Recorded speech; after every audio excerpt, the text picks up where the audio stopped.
So I watched the movie made by one of your fellow Canadians, Mm-hmm. Brandon Cronenberg, who is the son of David Cronenberg. And because I've been out of the loop a little bit, it's great because I've been really getting into horror a lot lately. And once we started doing Dead Harvey again, I mean, I've been watching consistently throughout, but I was ever since Halloween. Now I've just like been on a roll and just I'm watching horror movies almost every day. I just love it.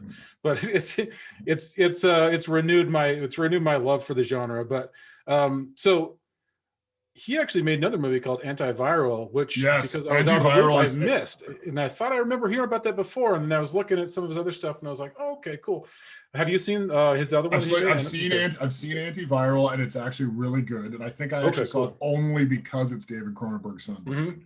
I actually did not see Possessor. Oddly, I found the trailer, but well, I could have seen it. But you were like, it's 99 cents, and I looked it up, and it was $5, and I was like, Yeah, they must have moved it. They have these things for like a week if you're on iTunes or Amazon or Vudu. They'll have a lot of these specials that are like for 1 week only, or Apple TV. They're like You know, another one 99 that's cents. good, Yeah. Google Play. If you get the Google Play app, they every once in a while throw 99 centers up there too, which is pretty good. And like I saw it and I was like, I won't pay $5, but I will check it out eventually. Yeah.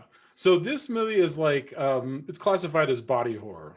So like body horror types of movies are kind of like his dad made, like with Scanners, or if you look at Videodrome. Videodrome, where you have these grotesque things happening to like the human body, distorting, contorting, or in this case, it's about a corporate assassin that goes into an implant in somebody else's head, takes over their body, gets them to kill somebody, and then gets them to kill themselves. And then the person that's controlling the assassin takes them out. So basically, they visit them subconsciously, and then their subconscious goes back to the assassin's body. If this makes any sense, and then Well, and it then, and does then make they and then sense. they get woken up. And it's a fantastic idea, but then they get woken back up, and so the more people that they assassinate, the more they sort of linger on to memories of those people and get confused about like what their own identity is. Um, but it's This really cool. And he this definitely of course is has. the same. This of course is the same plot as Naked Gun, where Okay, when they okay, were go when on. they the same plot as Naked Gun, where they were turning innocent people into assassins by Mhm. brainwashing them, which ended with Right. Reggie Jackson being the assassin trying to kill the queen at the end, if you remember correctly. That's the I remember that. exact same plot as Yeah. Naked Gun. Maybe they got their inspiration from it. There you go. But he has his dad's talent for disturbing you. And Mm-hmm. like the whole like the movies like The Brood that get under your skin, or Videodrome's fantastic. I just watched that again the Videodrome, other day. The Fly, he did Oh, The alone. Fly. Yeah, I was thinking actually initially when I watched this would be a great double feature with his dad's movie, The Fly, because that's another great body horror movie. That's yeah, the Fly remake that he did is fantastic. But yeah, he definitely has his dad's instincts when it comes to horror, like the way that he does like the pacing, how it sort of like has this creepy undertone that just sort of builds and it stays with you after you watch it. But it's definitely a good recommend, and it's something unique, which is cool. Aside What? from the fact that it might have been ripped off by Naked Gun. Well, I mean, there's two things that I can think about. One, well, first off, the body horror stuff. Yeah, his dad's obviously like the two of them. Body horror is like creepy in itself, but the other level of this is it's really Invasion of the Body Snatchers too, right? Mm-hmm. Which I Yeah. think at a primal level is a super creepy thing of losing control of your own body, and to tap into that is yeah, but that's just creepy in general. Like I always found that as a kid, I remember watching Invasion of the Body Snatchers as a kid, and just thinking that's the creepiest concept. And I think there's a lot of films about that where it's like this isn't that's not him or that's not you in that body, and kind of taking over your body a little bit. But yeah, it's a creepy concept. The other thing is like, so I noticed that Possessor is financed or produced by Telefilm. So Telefilm is a Canadian entity, which the U.S.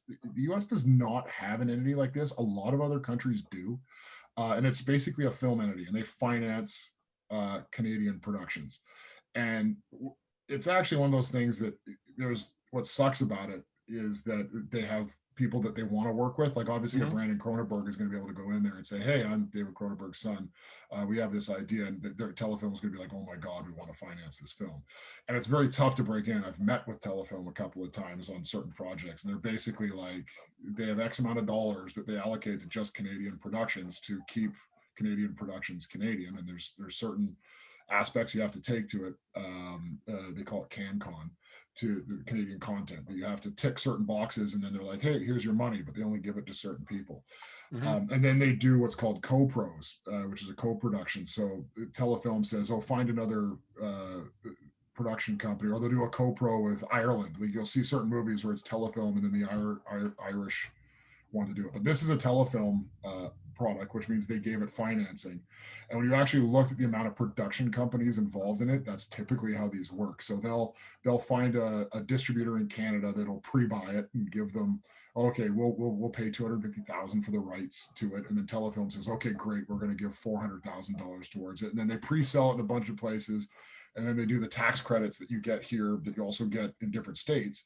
Like that's why you see so much shit filmed in like say New Mexico, is because they give huge tax credits. So they give Yeah. you money back. So all of a sudden, when Telefilm's involved, you get some other people involved, they have to raise very little money to actually get it made. And the positive of this is you get to see movies like this that otherwise wouldn't get made. The negative is it's pretty hard to find, but what it's hard to get into. Like it's hard to crack into because they only give it away to certain people. But I noticed that when I looked at it, the Telefilm was on this, and that's what they do. And it's a net positive because you get to see movies like this, and you know you wish that other people had programs like this that just finance films for the sake of seeing more films, especially Yeah. when they're horror films, right? Because typically there's some drama that no one wants to see. Yeah. Yeah, for Yeah. sure. Yeah. So no, that's cool. I definitely want to check it out. Concept's good. And hey, it's David Cronenberg's son, and Yeah, he actually used what I noticed right away too is that Jennifer Jason Leigh is in it, and yes. one of the last like really freaky of his father's movies was Existence.